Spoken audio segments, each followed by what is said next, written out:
It was also about paying the bills, man. And it was just like hustling.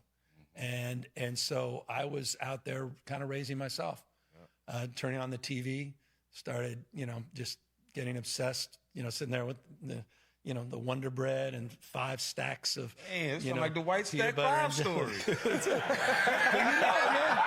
Come on. Kraft macaroni and cheese. Yeah, Grew man. up, bro. Are you talking about me? Young No, YG. that's it. YG, But man. I do it. every day in the backyard, just bouncing the basketball, throwing the ball against the wall until the ball is just like fraying, man, and your arms Entertaining fall yourself. off. That's it, whole thing. So just and then then this student that was shitty student is in the back with his head down. All of a sudden, started throwing the baseball a little faster than everyone else, and started make a few free throws because I was sitting there practicing 500 of them every damn night. And in high school, I look up in the stands, my dad's back up there. Okay, dope. And it's like, man, and then he's bringing his friends and you're captain of the team and you're like, gee, and it just saved me and it got me into college. You ever get the feeling that everything in America is completely fucked up? You know that feeling that the whole country is like 1 inch away from saying, that's it, forget it. Let's see, They we're twist on, around. Now look, here's a 92 house full of FM, bees. man. It feels like You think the high honey school badger with cares? bands It doesn't give a on. shit. Listen, let's get one thing straight. Price is right. Guns don't kill people. I do.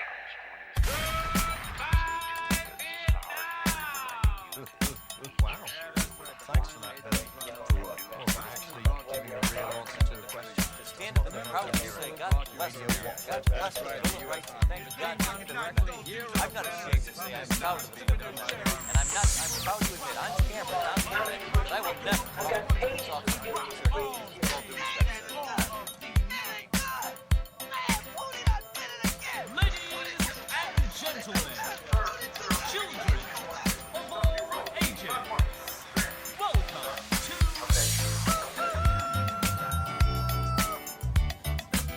run out of Tom Wood Show episodes. That's not impossible.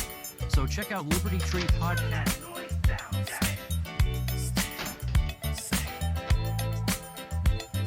Gold jacket, green jacket, who gives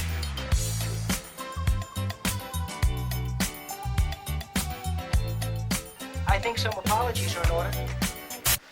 I know that song from somewhere. Do you? Sounds familiar. It's a smooth jam, huh? Yeah. That is Miami Horror Show. The song is called Layla. It's, you know anything about that, Jake? No, just that I'm a new fan. Yeah, pretty good. Pretty good, huh? Yeah. Yeah. I got a bit for you. This is from the pointing out the obvious flaws in the logic of our legal system desk. Mm-hmm. The federal ban detailed in 18 U.S. Code 931 prohibits anyone with a prior violent felony conviction from purchasing, owning, or possessing body armor. Mm. Isn't that kind of... When is that? When is that? Yeah, when did that come up? I think it's old. I think this is decades old. Huh. So I'm going to point out the obvious flaw in the logic of this. So what it basically means is that, we're told that good guys with a gun can't stop bad guys with a gun. Yeah. Right? So why would it matter if a violent felon had body armor or not? You can't stop him with a gun anyways. Right. So who cares if he's wearing something to protect himself from being shot? So are you getting at that a lot of these laws don't make sense? Yes. Like they're... That's why this is somewhat coming irrational. That's why this is coming from the pointing out the obvious flaws in the logic of our legal system desk that I man by myself. And then think about it too. Like once you're, but obviously the reason is because good guys with a gun can stop bad guys with a gun. But if that bad guy with a gun is wearing body armor, it makes it a lot harder to stop him. You have to shoot him in the face, right, or in both kneecaps, and maybe blow his hands off or shoot the gun out of his hand like they they like to say. Or the neck. Neck. With no entry wound. That's true. The good thing about the neck is they... Make sure they can't trace the rounds. It'll hit the guy's neck, and then it won't go out the back of the neck. So if he's also won't stay in the neck. Well, that's what's good about it, because if he's in a crowd of people, you can be sure that if you shoot him in the neck, everyone behind him is safe. Yeah. from say 150, 160 yards out, something like that. Yeah, Right in the neck. 30-06. Yeah. Yeah. So once you're a felon, you are no longer allowed to protect the government from shooting you. Is what this also I was says. gonna say that's probably a more succinct way to word that law. Like, think about that. They're saying now you're a felon, and therefore we need to be able to shoot and kill you, and you are no longer allowed to prevent that from happening. Even if we are doing it incorrectly or in some tyrannical way, sorry, buddy, you no longer are allowed to protect yourself. Yeah. I think California tries to ban body armor almost every year. And I'm pretty sure New York didn't they? Did they? I think so. Jacob, look that up. New York being second place to California in most gun restriction, but a very close second. Yeah. I mean, they just passed a bill in New York that if there is a domestic violence call at your house, the cops can take all of your guns. They don't. There's just a call. Just a call. They don't need a warrant. It's not even like a red flag law where a judge has to approve the cops coming and taking your guns. If your neighbor says, oh, this guy is mentally unstable, Right. They can come take your guns under red flag laws. This is just if there's any sort of domestic violence call in your house and the cops show up, they are permitted in New York to take all of your guns. So it's interesting. First thing I see is the Google AI overview. Just flat out, no, New York did not ban body armor for all citizens. Below that, in a subreddit called New York Guns, why is body armor banned in New York? So let's jump over to Musk's robot. Did New York ban body armor? Yes. All right. Wait a second. So It says in the headline, it says, no, they didn't ban body armor. The first word in the summary below is yes. As we always say, you have to read the article. You have to read the first fucking line of the article. So my guess is that they did ban it, and this Google AI overview is some sort of Snopes play on words version of it, and that's without reading a single fucking character of this mess. But yeah, I'm gonna go with probably banned. Snopes, which is helped being run by a high-end escort. Yes, that's right. Whore, also, Whore. a.k.a. a Prostitute. Streetwalker, if you will. lady of the night. So you see my sticker on my shirt here? Oh, very nice. Got my I voted no. Is that sticker? just for Prop 50? Yeah. Yeah. You guys already mail yours off? Yeah. Day of? Yeah. I got mine in the truck. I got to drop them off at the. Are you being serious? I do. Yeah, I got to drop them off at the polling station. See, I do that on purpose because I'm fucking with them. You know, they're trying to get data on me. I'm not letting them. That's why I wear these fancy glasses over here. They can't track me. Can't track me. Whatever who's Palantir? Fucking tech billionaire? Yeah. CIA operative, maybe? I had, did I tell you about this? Yes. Yes, you did. It was thanks for funny. Thanks for listening, folks.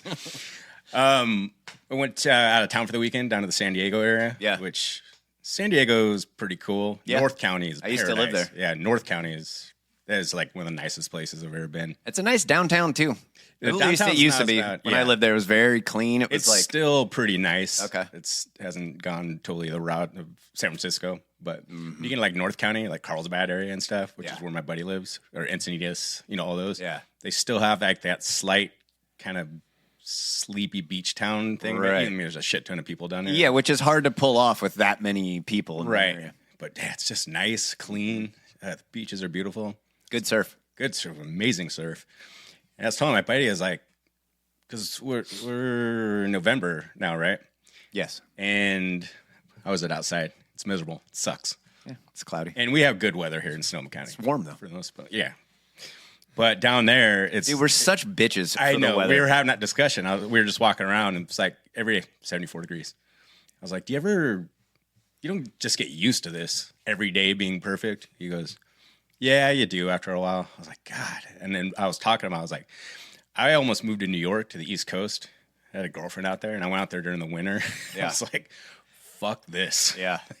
We are such babies in California. It's hilarious. Dude, one day of clouds, and I'm like, ugh. Yeah, it Everything was sunny yesterday. sucks. Today, I'm all kind of, fuck this weather, dude. It's just wearing on me. It's been like this for less than a day. But we went out to one of the better meals I've ever had. Went to this like pretty fancy restaurant, but not so fancy. It was stuffy. We had all our kids with us, so it was kind of that perfect balance. But they were running down the menu. I'm always, any restaurant I walk into, I was like, well, I'm getting some kind of steak. That's all I'm going to get. And they had a tomahawk. It was like 46 ounces. Wow. I was like, oh, I'm not dropping $130 on a steak. That's a little much. That's almost half of the old 96er. Right. And the waiter comes, he goes, oh, no, it's for the table. You get like a steak for the table. My buddy Chris took down the whole thing. He goes, I'm going to tomahawk you. I was like, you're just getting the tomahawk? I was like, dude, that was impressive. He's not a big dude either. Yeah. I mean, he's not fat. Like, no. He's not like an eater. He's probably the healthiest dude I've ever known. Like, but I had to get in his program down there where you just exercise for 6 hours a day and then do ice and sauna back and forth. Mm-hmm. And that's the only time he eats. He goes, yeah, after this, I'll get out and eat 3 steaks and then go to bed. So it's an odd existence. I don't think my stomach is big enough for 3 steaks. It was after doing I'd have to juice them. After doing that much exercise out, it's amazing how much you can eat. Like, there was just piling meat, and then I'd cook like 5 eggs and put that on top, and there'd be like leftover salami. I put that on top. It's like I cannot fill myself up right now. Nice. But the waiter comes by and he goes, we just asked him like, what do you recommend? He goes, he's kind of like a hipster. He goes, I would try the mussel toast. And I was kind of rolling my eyes. I'm like, is this like the gayer version than avocado toast? And what it is, they make their own sourdough. They put it in a cast iron skillet and then cook it with like white wine and garlic and then mussels on top. And I was thinking it was like a protein powder thing on top of the toast. It won't just stay in the mussel toast. It comes with a vaccine, you see. It was one of the best things I've ever had. Nice. I could not believe how good. All of us were like, is it just me? Like, everyone's like, yeah, I've never had anything this good before. One of those things, like, there's no way I'm going to try to recreate it. They're on to some genius here. It was just incredible. Mm-hmm. Yeah, because I could see that going pretty sideways. Yeah. On your own. And I was telling you, we toured the USS Liberty, which is a decommissioned battleship or aircraft carrier right there. And what is that bay right by San Diego? Do you know what that's called? Coronado, yeah. It's right all the military bases are and everything. Yeah. And we went to Rosecrans Cemetery, which is the West Coast version of Arlington. Oh, okay. It was heavy. Really? Yeah, just mind-numbingly beautiful. But just these graves that just go on forever. These memorials and statues. Behind it is the bay, and you can see all the military ships coming in and out. And the top it all, it was like a kind of a military history day. It was really cool, which my buddy and I are both really into. And my son, was just off the charts happy because you can sit in the F-14s, you can go in the cockpit and hit all the switches. It was one of the better days I've had. That does sound pretty rad. Yeah. So I told Kelly this, but Jake, they had on the deck of the aircraft carrier, it looked like a giant, like a huge machine gun or like a cannon or something. And I was looking at it, I was like, it looks like the BCG, your bolt carrier group and your AR. It's got like a firing pin. I was like, it looks like a BCG kind of. And my buddy and I, he's way into guns. I was looking at it, I was like, yeah, crazy. It's got this huge firing pin on there and stuff. And then working on the ship are all these like old school Navy dudes that are like in their 80s and stuff. And we're talking to these guys, and the guys are like, yeah, that's the jet they used to fly and everything. And like, dude, this is awesome. Like, and they're telling us about the logistics of flying off. Because if you look at that flight deck, it's only about 1,000 feet long, which is, you see the size of the jets. You're like, this has got to be one of the most insanely difficult things to nail. Well, yeah, it's not enough distance to get up to speed. Yeah, because you were saying they got to take off at Mach 3. Yeah, so to get their jet off of the flight deck into flight, they got to go Mach 3 and then immediately drop down to Mach 1 because you can feel your insides compress and then they all kind of release. And then he told us this. He goes, the jet engine alone is not powerful enough to get it up to that speed at that distance. And so that giant thing on the deck that I thought was a bolt carrier group actually was. It's a steam-driven firing pin that helps accelerate the jet off the thing. Wow. So it's like the world's largest bolt carrier group. Yeah. I was amazed. We were just staring at it like, the thing you think of, you're like, how many how many times did they like not nail it before they Well, got it what right? did they? I think in World War II they had the same issue, Yeah. and they used something similar. That like I think I could be getting this totally wrong. I want to say it was called like a slingshot that would launch the planes off the aircraft carrier. But think about this. This is what I was thinking about when you first told me that. It goes Mach 3 on the deck of the aircraft carrier. Yeah. So it breaks the sound barrier right there. That must be so fucking loud. Yeah. Because, like, when you shoot a gun that's supersonic, the projectile is supersonic, and you have a silencer on the end, if it's a supersonic round, it still makes a loud bang because of the breaking the sound barrier. The explosion gets muffled, but not the breaking the sound barrier. So you still hear it. That's why people will shoot subsonic rounds out of a silenced gun so that it's much more silent. So, I mean, imagine, the crack that you hear from a tiny little bullet from an AR, like imagine the noise of a fucking jet breaking the sound barrier. Yes. I was talking to a friend of mine, he was in the Navy, and he was telling me the story that he worked on the flight deck of an aircraft carrier, and it's like they really drill into your head, like you can only don't stand in front of the jets. And his buddy did. Oh no! Yeah, he goes, it was crazy. I looked over, he was just gone. Whoa! He evaporated. Oh my god! Like there was nothing. Like he just disappeared. Like your eyes didn't register because he saw him get sucked into the engine. Oh really? Just disappeared. Holy shit! Yeah, is that insane? Yes. Yeah, I should have him tell that story. Well, I just did. So. That's intense, dude. Yeah. That kind of. But if you gotta go. Yeah, it's not a bad way. Well, I don't know. People make fun of you after you're dead. Yeah, that's true. I mean, it's no shark attack. Yeah. Yeah, you're not coming out of that with a badass scar. You can show chicks after. Is this our latest version here? Yes. Yes, it is. I had a friend when I was in college. This was a long time ago. And we became friends because we were both into skateboarding. And then we bailed on class and went to the skate park. It was a nice day. And he took off his shirt, and on his back was the perfect shark bite. I was like, dude, is that what I think it is? He goes, yeah. I'm like, what happened? He goes, I was surfing. I was up at Moonstone up in Humboldt. And he just clamped down on me and let me go. Well, that's the story. That's it, huh? Well, you sure took that on the chin like a man. That's exactly the way you should tell that story, by the way. If anyone out there gets bit by a shark, that's how you handle it. Act like you've been there before. It's a very stoic approach. So we can prepare for astronomical egg and poultry prices this winter. Really? Yes. Yes, we have some kind of flu. We're losing chickens left Are you? and right All right, now. well, check this out. This is from one of my favorite follows on YouTube, Yanasa TV. Will you click on that link under A, Jake? Yes, sir. This is the podcast is As a Man Thinketh, and usually I talk about him and I don't play what he has to say, but this is one of the most valuable things on YouTube, in my opinion. So whatever we can do to promote these guys, I'm happy to do. As many of you know, every single fall, birds go into this great migration. Wild ducks and geese, they fly south, but for the last several years, they've been carrying with them a little more than just the wind.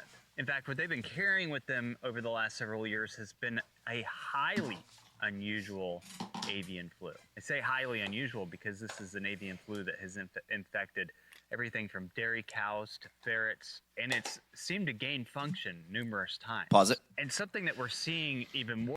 This reminds me of something because, like I said, we're losing chickens pretty quickly.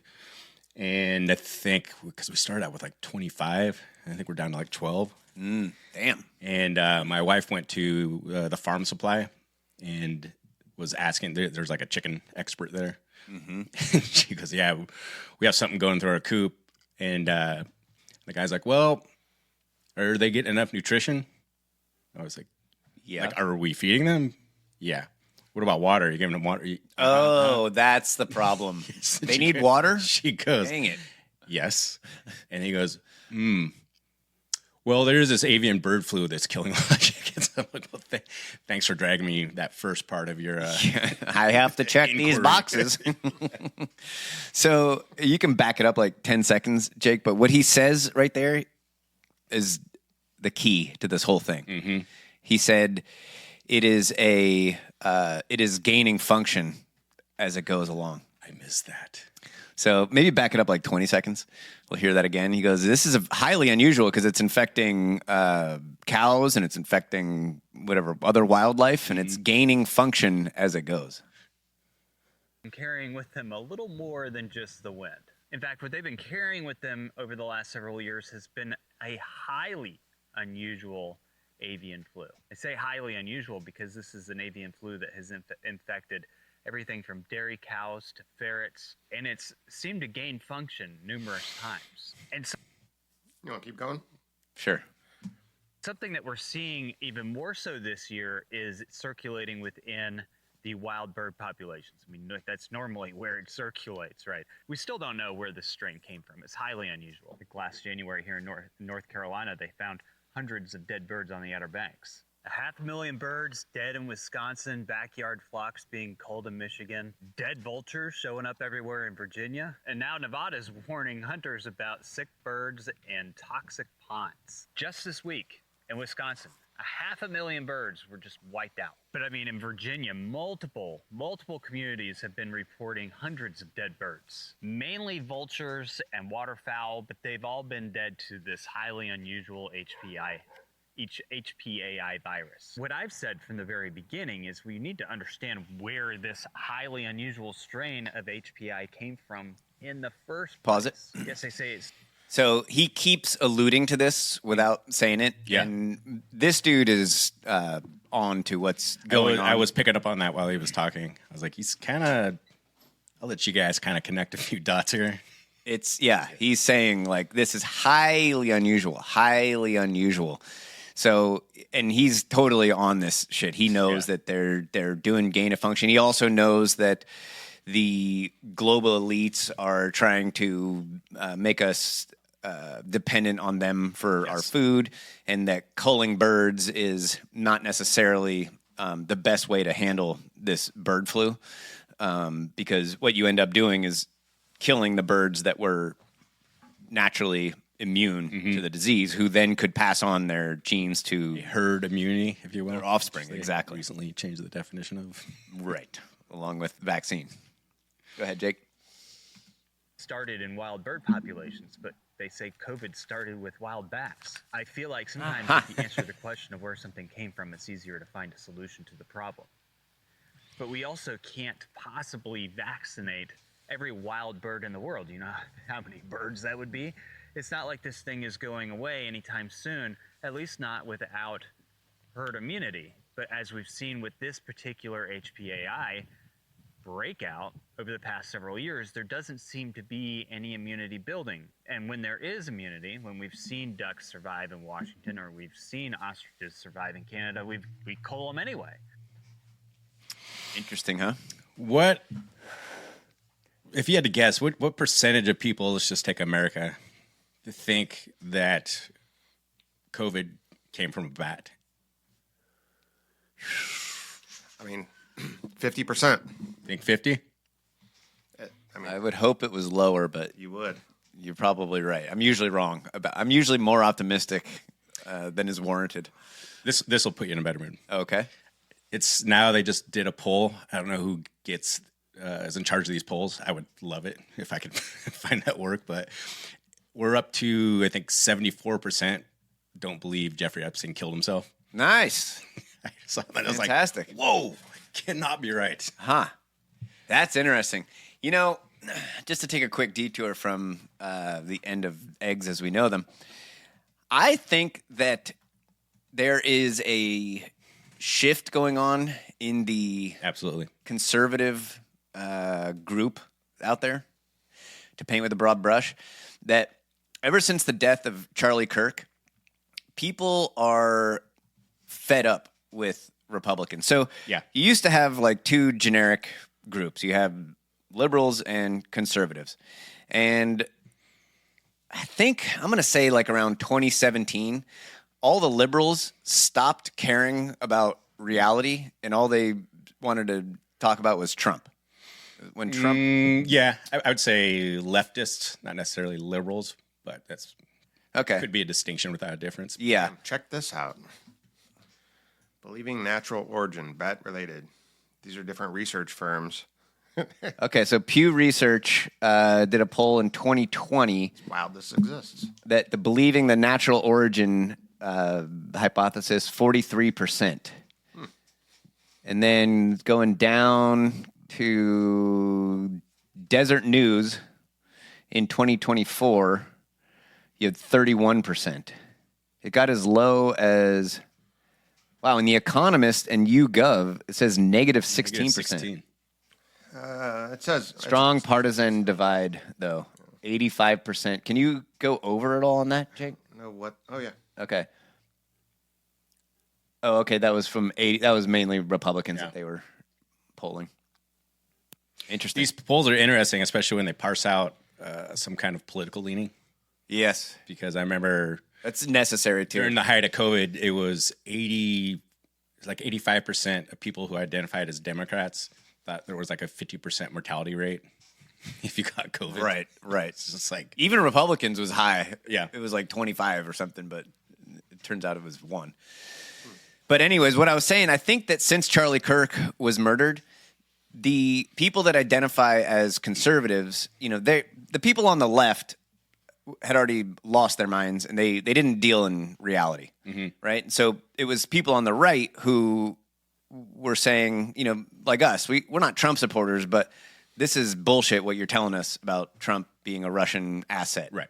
And that COVID, all the mythology about COVID. Yeah. People on the right didn't believe any of it, and we were right because we were looking for truth. People on the left were just anti-Trump. Yeah. And around 2017, I think that's what took hold of people on the left's brain was Trump derangement. That would be my experience, essentially, right? But now, since Charlie Kirk was murdered, you see that same aversion to reality in the right. Oh, yeah, for sure. And you get a lot of people who were previously like fairly well-respected conservatives like Ben Shapiro and Dave Rubin and Dan Crenshaw. Yeah. All these people on the right doing the same thing that the people on the left were doing. And they haven't captured the hearts and minds of all of those people that are looking for truth. Yes. And now they are rejecting those people also. And I think it might create this like major shift. Like I think we're already seeing it. The attempt to cancel Tucker Carlson right now is a great example of that. Yeah. And the attempt to characterize Charlie Kirk as pro-Israel, which it's come out now he clearly was not anymore. He had given up on that, but they're trying to gaslight us and tell us that no, he was the biggest supporter of Israel there ever was. We're being gaslit by the people that were on the group text message. Right. Explaining that. Exactly. Find that interesting. So it's not a prediction necessarily, but I think this has a lot to do with media and how people take media in, because we were having this discussion with my buddy. I was just like, well, we can admit essentially what the bulk majority of media is. It's an advertising wing for the left in America. Right. I've had lefty friends. The majority. Yeah. I can admit that too. And you can just look at the way that, like, what the propaganda is, like what the narrative that we're all supposed to believe, and then you just wait a little bit and it turns out that was not true.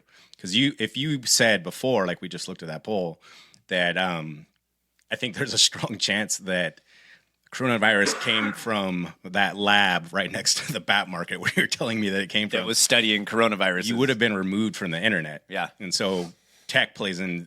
It's all kind of functioning as kind of one wing. Right. Now you can count people are getting their channels restored and everything for saying things that look to be at least pretty plausible. Yeah. To put it mildly. But I was thinking about this, like the way that certain stories get framed and then the way they get like memory hold. So if we were to go around, if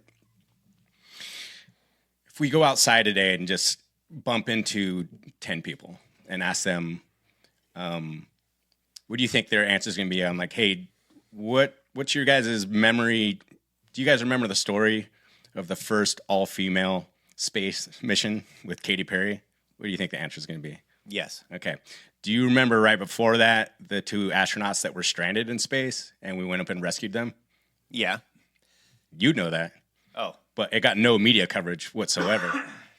Oh, because Elon Musk. Elon saved Musk. them. That's right. And we had these astronauts up there. They were up there for 8 months, which is gets deadly because it starts degrading your bone density. Yeah.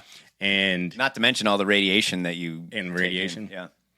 And when we found out they were stranded, he goes, I can get those people. Like in a couple of weeks, we can be up there. And do you remember why he was prevented from doing so? No. Biden wouldn't let him go because he had just voiced his approval for Trump, and it was right before the election and would look bad for the election. I just thought about that. Like, that's how our... Why does Biden get to make that call? Well, the Biden administration. Yeah, but... Well, you can't just willy-nilly every Yahoo shooting rockets into space. Why not? I mean, I think you should. Yeah. But I'm guessing... Hey, I take free driving to a stellar level, okay? Do whatever you want. I'm just guessing if I have to pull a permit to put a shower in my backyard, I'm going to need one to put a rocket into space. And he rescued them, and it was completely memory hold. It was like, no... Which one, so point being, which one got more attention in the media? Which one was a bigger deal? Katy Perry going to space? She didn't go to space. They're like space adjacent. Yes. They like popped up there and came down. He literally sent a rocket up there and rescued 2 astronauts from a space station. Yeah, way more important mission. Right. And I was thinking, because my buddy and I had this discussion, if you just look at the way that things are framed, so take 2 people, like RFK wants to take red dye number 40 out of our food, asking a lot of questions about the connections between autism and vaccines, made his bones suing corporations, basically saved the Hudson River through litigation that we're just... Remember hearing the stories about the Hudson River would catch on fire, right? And stuff every once in a while. I think every river used to catch on fire. Yes. But if you just look at what his whole thing, what comes to mind, he's saying that all Americans should be able to do X number of push-ups and pull-ups. He's asking questions about our food supply. His whole thing is like health, right? There's this guy, RFK. We have this guy, Anthony Fauci. Right. Looks like had a big hand in the AIDS crisis, killing people with AZT, shut down the global economy by gain-of-function research. That he sponsored. That he sponsored. Caused a global pandemic, and then 2 years loss of learning for an entire generation of children. Promoted a experimental gene therapy that didn't stop the pandemic, didn't stop people from getting coronavirus. Turns out that's probably killing people too. Yielded the big pharmaceutical companies that made it billions and billions, record profits. And which one is more scrutinized in the media? Right, RFK. RFK. Yeah. If we go out and talk to people and I say, if you mention one of those 2 names, which one's going to invoke like a negative reaction? They're going to kind of recoil a little bit. Right. Like, that guy's just like crazy. Yeah. And it's like, these are the we're being like force fed these narratives. They are preconditioning you to have certain reactions about certain things. Yeah. And so for the people out there that are mainstream media dwellers, it's like, it's all a process. It's all internal. Like, we've chosen to shut that part of our brain off. Like, I'm not going, whatever they're saying, it's probably not true. You know what I mean? And I'm at least going to wait a very long time before I make a decision whether something's true or not.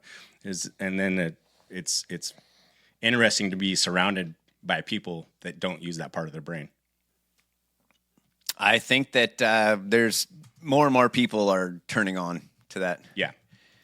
Jake pulled up a good fact check here. No, Elon Musk did not send a rocket into space to save Katy Perry. Okay, that settles that. That's my favorite technique of the NPC. They just kind of squeeze everything into one story. Right. So today is election day.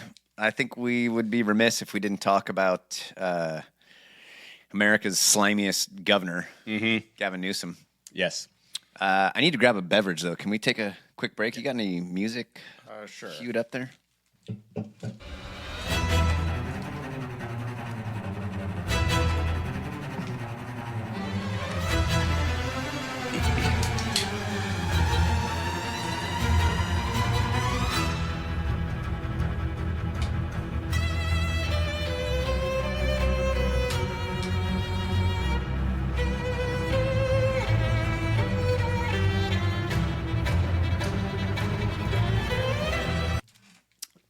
Turn it off. Turn it off. So that clip that we played in the beginning, I thought you were playing that the other day, and I heard it, but I didn't see the video. Mm-hmm. And I thought, God, that voice sounds like Gavin Newsom, but the way he's talking, like that's not Gavin Newsom. You're not enjoying his new black scent? That can't be true. So I found this other version of that same clip. I was born a poor black child. I remember the days sitting on the porch with my family, singing and dancing down in Mississippi. Right? That's the exact same thing, isn't it? Pretty much. Yeah, I'm enjoying it and making the rounds, using naughty words and trying to sell us on his hard Scrabble humble beginnings. Yeah, I have a... Hey, I'm going to run something by you because this is going to set the table for what I think you're about to get to. Yeah. But just overall, like California politics. Okay. Do you remember a few years back, Gavin Newsom was bragging about the budget surplus that California was sitting on? Yes. Like $20 billion? Yes. Do you remember how long ago that was? It wasn't too long ago. That was like 2019. Yeah. So now we're sitting on a huge, huge deficit. Well, they, what's the term for it? They juiced the books or they, whatever, Right. to make it seem like there was a surplus. Yeah. There never really was. It was just accounting tricks. They just did a recent audit, and I think this is such a good way to unveil like how California politics works, and probably every state, but California is definitely top of the list as far as financial fuckery and corruption. And do you know what the biggest contributor to California debt is? If you had to guess. The education system. Unfunded pension liability. Oh, I knew that. Damn. Yes. That's right. Far and above more than anything else. And that's so, you hear about the retired fire chief making $250K a year for life with full benefits. And he has another job. And retired at 50. Because he retired at 55. Yeah. Totally. Yes. It's fucking horrible. I know a lot of these people. There's I'll say this. There was a guy that I had met a few times, and I just didn't give me something about him. Mm-hmm. He was never working. He's my age. Firefighter. Hypothetically, yes. Okay. And just all he does is drink beer in his front yard. Boat, multiple cars, really nice house, and friend of a friend. I was like, does this wife make a lot of money with him? Like, no, he was a firefighter and hurt his back. So retired full pension for life. I'm like, I knew I didn't like that guy. Firefighters, I think it is the worst system. I do not like firefighters. I like firefighters. I like the people, but the whole like a way that we do calendar kind of thing. Yeah, Mr. December. Yeah. I don't want to go off on that tangent. Yeah, I've gotten in so many arguments about we don't need firefighters. Yeah, we should privatize fire safety. So the way that pension. This pension liability is all managed by CalPERS, which I'm sure you've heard of, California Public Employees Retirement System. Mm-hmm. Now, here's a recent example of like how these things work because we talk about public-private partnerships quite a bit. Is California, I believe, we have the highest taxes in the nation here, if I'm not correct. It's up there. I know. It used to be sales, income, property tax. I think we're the highest. Probably. Maybe you can double check me. Now, recently, they were what they do is they take all that tax money and they give it to CalPERS, which is meant to fund the retirement packages, the wildly inflated retirement packages that a public employee, someone in public service, gets for the rest of their life, along with full benefits. Now, they don't just sit on that money; they invest it. Of course. And we need a finger quote button. Yeah. Yes. And so once you get to the investment phase of this grift, that's where you get into the public-private partnership. Now, in order, and it just kind of compounds. So what CalPERS has to do is hire a bunch more people to oversee these investments. Right. And these people also get lifetime pensions and liabilities, thus exacerbating the problem. Right. It kind of compounds, and it's like a self-licking ice cream of debt. Yes. Pretty much. Totally. And so like this latest one that just came out is CalPERS had to make an entirely different part of CalPERS to specifically invest this money. Now, what they have to do to this money is, remember the Solyndra grift with Obama? Yeah. Or you hear about Biden using the auto pen, just shelled out billions and billions of dollars in his last month in office. Yeah, like his last day sending out money. So when you see the way that so CalPERS, let's just call it public, right? And then they hire another governing body. This one's called the CEFT, which is, I think, or CTF. It's the CalPERS, like Green Energy Initiative or something like that. And they invest that, and they take that money. So CalPERS would be public. The organization that they create would be the public-private, or be like the public-private. Imagine like 3 tiers. So we got public, public-private, and then private. And then that organization under CalPERS distributes all that money to private companies. And they do some digging, much like the guy who won the cannabis permit lottery. Right. It turned out to be a childhood friend, a London breed. Yep. It's like that, but with thousands of people and billions of dollars. Because all these green energy initiatives are always like politically connected people, right, which then kick money back to the people in charge in CalPERS, who decide who's going to get the money. If you kind of they're always sponsoring industries that nobody actually wants. Yeah, they always have some kind of flowery rhetoric like climate change or green energy or sustainable development or equitable housing development or carbon reduction initiatives or something like that. Yes, the people that just kind of the casual observer will just see that headline like, oh, that's good that they're investing in that. But as it turns out, every time they do an audit of one of these things, nothing has ever been produced and all the money is gone. So in this particular example, this started in 2007, I believe. They had $486 million set aside for public employee retirement. Mm-hmm. And then they distribute that money through CalPERS, who gives it to these green initiative groups who say like, yeah, we're going to invest in green energy solutions and new green energy technology. That goes to the private companies who produce nothing. They just audited them last month rather. Mm-hmm. 71% of that money is gone. Of course. Yeah. And you know what CalPERS said when they asked, like, where's all the money? I don't know. That's literally what they said. Yeah. We don't know where that money went. So it's such a grift. It is. And because California is a state that is completely controlled by one party, they never really have to worry about their feet being held to the fire. Yes.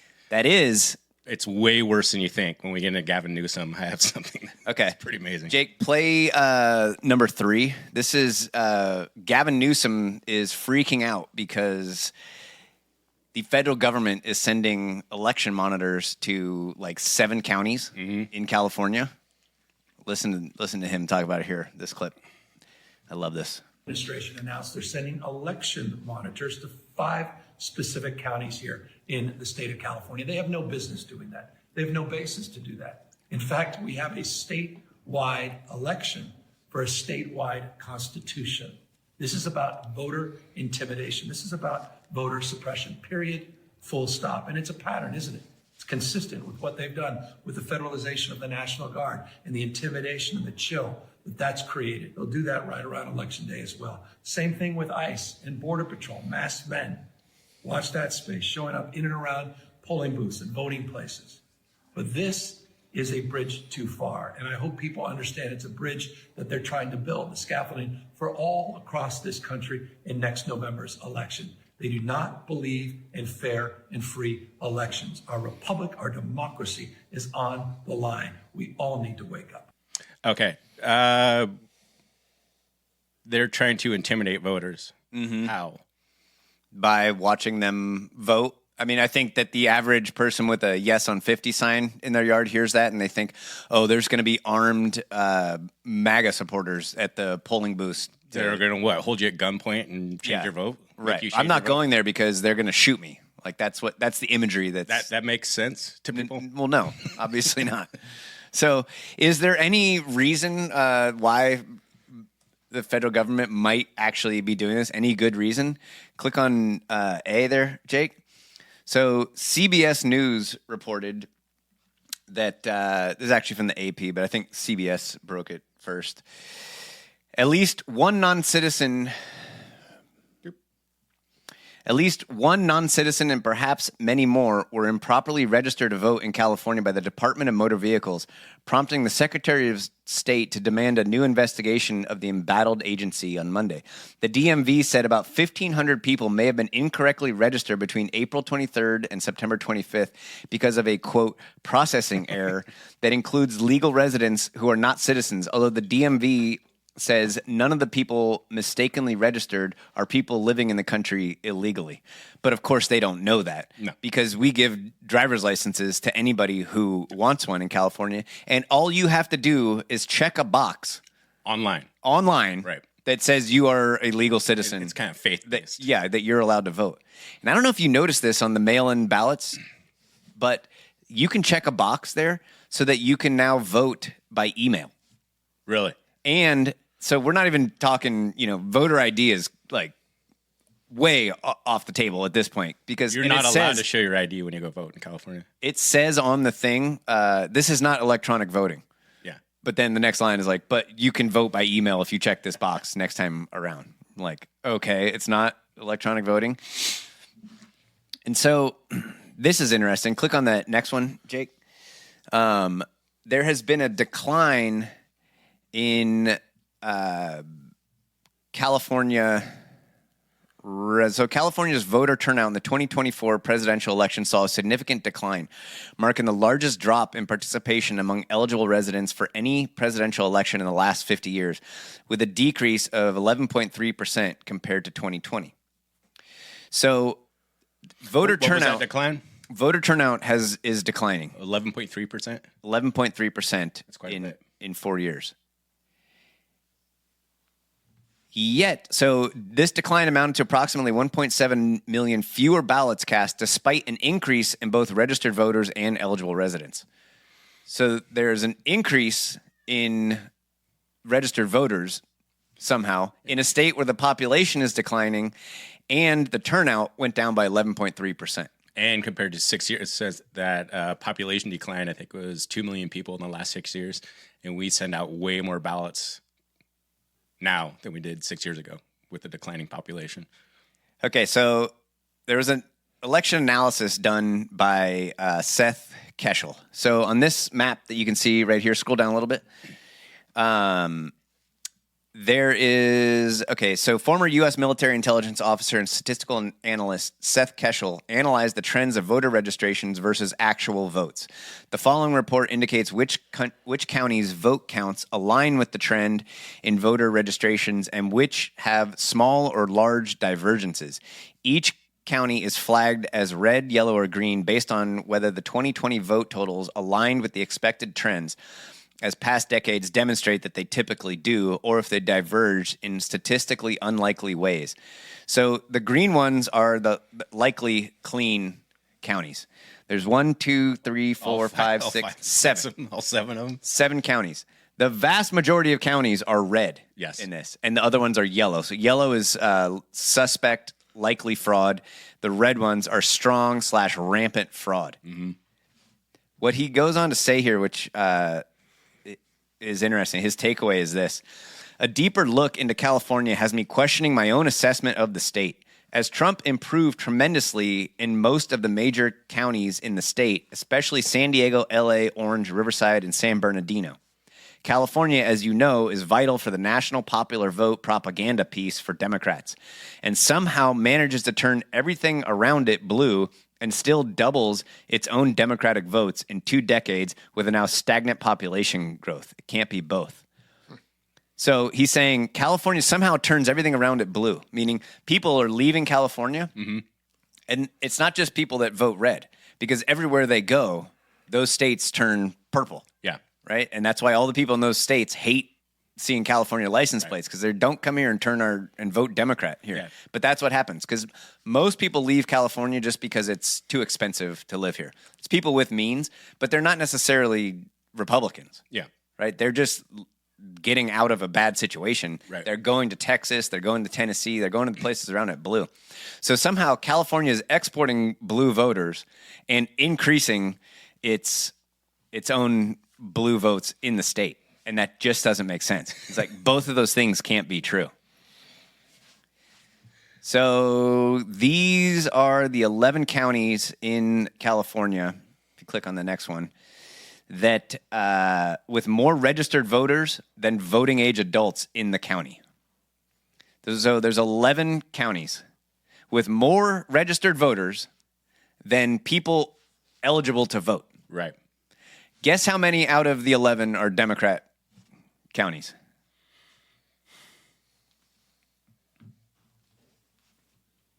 All. 10.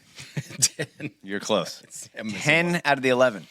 So that's why they're sending federal election monitors here. I don't know how that's actually going to make a difference. It's more of just a show of force. Right. Like, we're going to keep an eye on you guys. And that's why Gavin Newsom seemed so stressed out in that video. Like, they can't be doing this. This is totally unconstitutional or whatever bullshit he says. But the reality is they're cheating in California. They have been for a long time. And they kind of jumped the shark. I mean, 10 counties with more people registered to vote than there's actually eligible voters. Yeah. That are all Democrat, one Republican. Is any mainstream-ish voice spoken on this at all? This is the first breakdown of this. I've never seen these articles before. But, yeah, I could understand how on a government level all the way up to the top, something like this would be of a pretty significant concern. Like, people in California should care about this no matter what side of the fucking aisle you're on, right? They should, but as we know, what Prop 50 has showed us is that they don't care about that. They just care about Trump. Yeah. Trump is bad. I mean, God, the number of commercials that I've seen lately where they're just every podcast all they I say, listen to. all they're saying is just, we got to stop Trump. Yeah. Who cares about your neighbors who vote Republican? Fuck them. We got to stop Trump. And they really, I mean, they believe that. They're violent people, which has come out a lot lately. The violence on the left is shocking to me. Have you heard? I don't want to get away from Gavin Newsom because, well, we'll move on after we talk about Governor Wiggles a little bit more. I was thinking about this because we were having the No Kings protest every weekend here in Sonoma County. And when you think, like, where did that come from? No kings. Like, what imagery is conjured up in your mind? I mean, I think of a king with a big crown on his head and a robe, and yeah. But not anyone can become a king, though. No, you have to be born into the bloodline, like a dynasty. Correct. Almost. Yeah. So if you look at California politics, if you go back 80 years. Remember Pat Brown? Yep. Well, probably not. A little before your time. But Jerry Brown's dad? Yeah. Mm-hmm. So Pat Brown's father I did a little dig on who comes from where in California. Mm-hmm. And because we were talking a lot about Gavin Newsom's challenging childhood. Yeah. With all the Wonder Bread and divorced parents. Yes, having to just shoot hoops in the backyard to keep his sanity. So you go back to Pat Brown. Pat Brown's father was a guy named Edmund Joseph Brown. And he ran scams and illegal gambling operations in San Francisco and made a ton of money doing this. And he had a business partner named William Newsom II.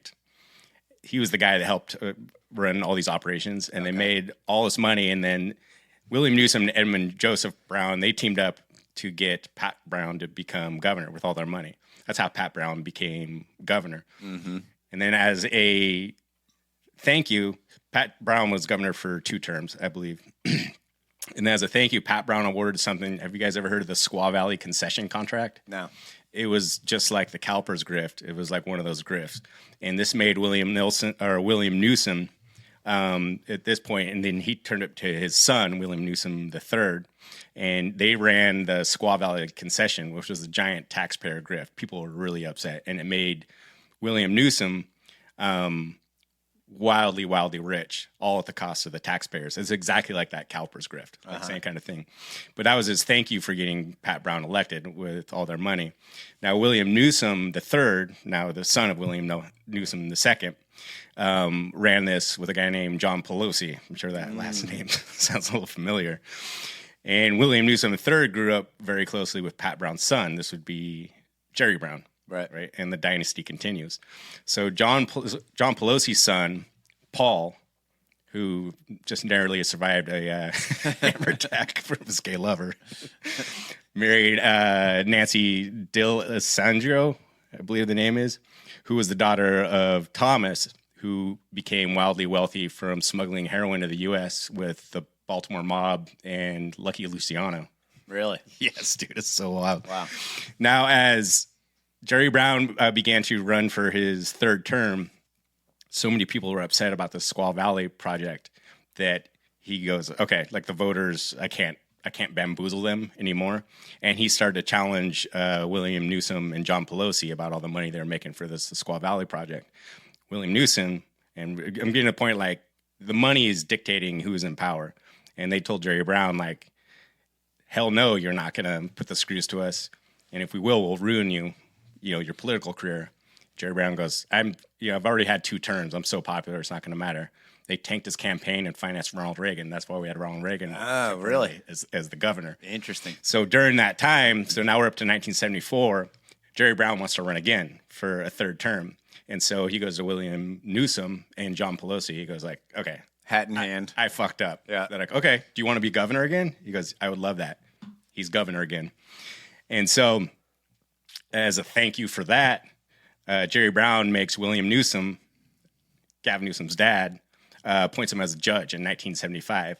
Now, the reason why this gets important is that he eventually graduated to the State Board of Appeals.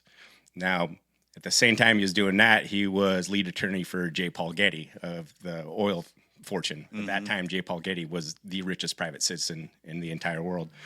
And because he served on that State Board of Appeals, he was able to help J. Paul Getty's son, Gordon, get total financial control of the Getty empire. So as a thank you for that, for helping the Getty family out, they appointed William Newsom administrator of the entire. They go like, why don't you retire for being the judge now that you helped us get the legislation that we needed that helped us secure our fortune, and retire as a judge, and we'll give you a job as the lead administrator of the Getty oil fortune. And at that time, he got divorced from his wife. This is where Gavin Newsom's hardscrabble life begins. The Getty family informally adopted Gavin Newsom. Oh, that poor kid. And gave him all the money to start Plump Jack Enterprises, the small mom and pa wine shop that Gavin Newsom talks about that he started when he's 25. God, what a hard life he had. Good thing he learned to be a professional basketball player and got out of the ghetto. And then, so it's kind of funny when we talk about no kings, there's essentially 4 families, the Newsoms, the Browns, the Pelosi's, and the Getty family, that have entirely ruled California politics for the last 80 years. Yeah, that's very king-like. Yes. That sounds like royalty to me. I would say so, yes. And the guy they're talking about, Donald Trump, his dad was not in politics. But he's a king. Okay. Right. Gotcha. Did you hear Trump talking about Dems trying to imitate him? Play number 4, Jake. Thank you, Mr. President. I wanted to ask, what's your reaction to Representative Dan Goldman calling on NYPD to arrest ICE agents who he says are acting illegally? He says they are illegally assaulting people and illegally detaining people at immigration courts in New York. Well, I know Dan, and Dan's a loser. You understand. He's a guy that doesn't have what it takes. He's been trying so hard, and they're exhausted. I mean, it's so ridiculous, right? A suggestion like that.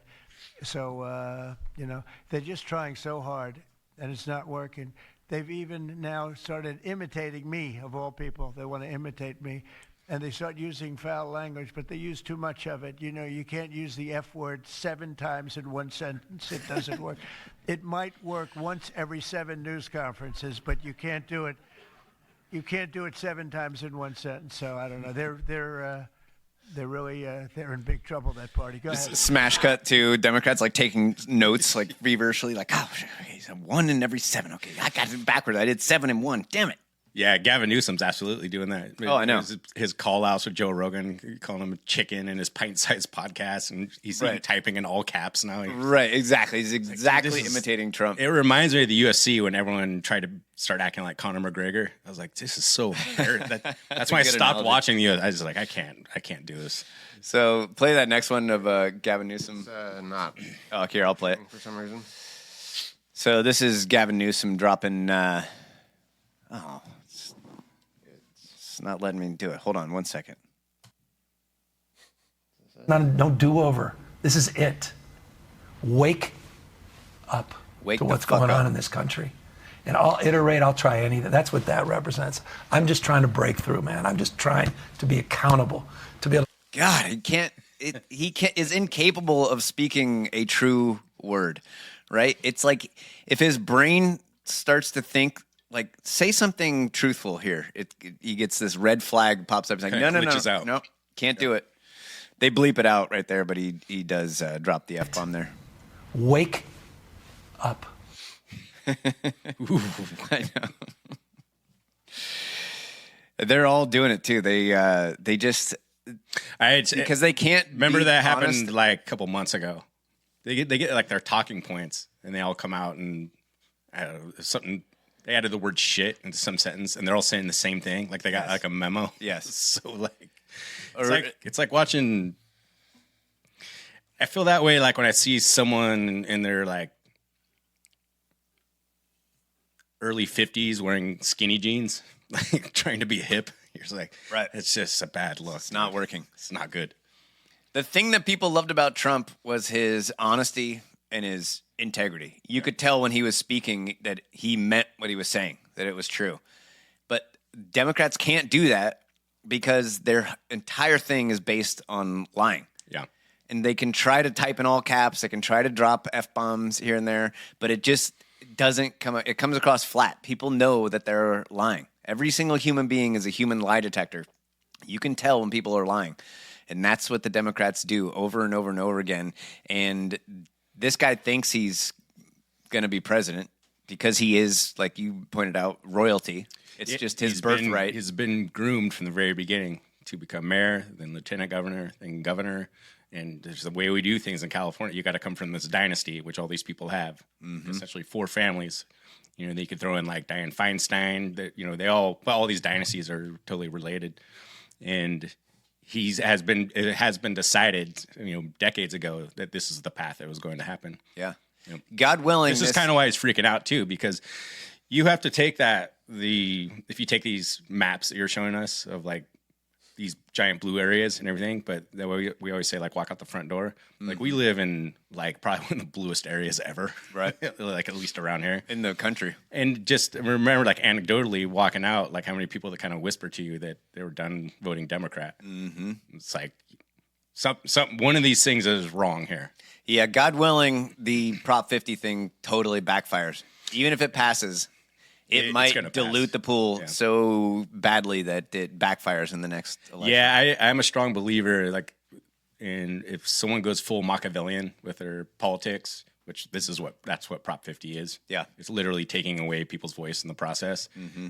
I am a believer it might suck for a while. It always backfires.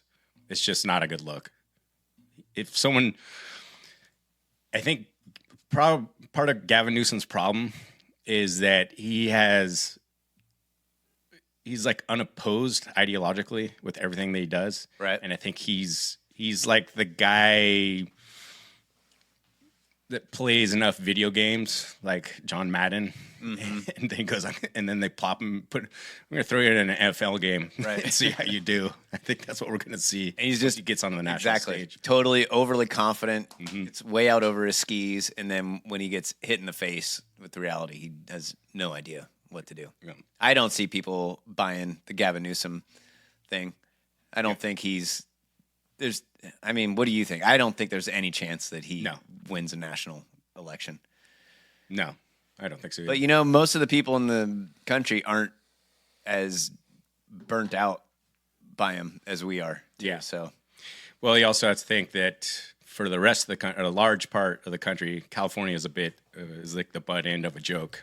That's true. I mean, travel outside the country and tell them, or travel outside that state, and you tell them you're from California. Like, you're going to get, there's a pretty consistent reaction you're going to get from people. He has that baggage. Sure.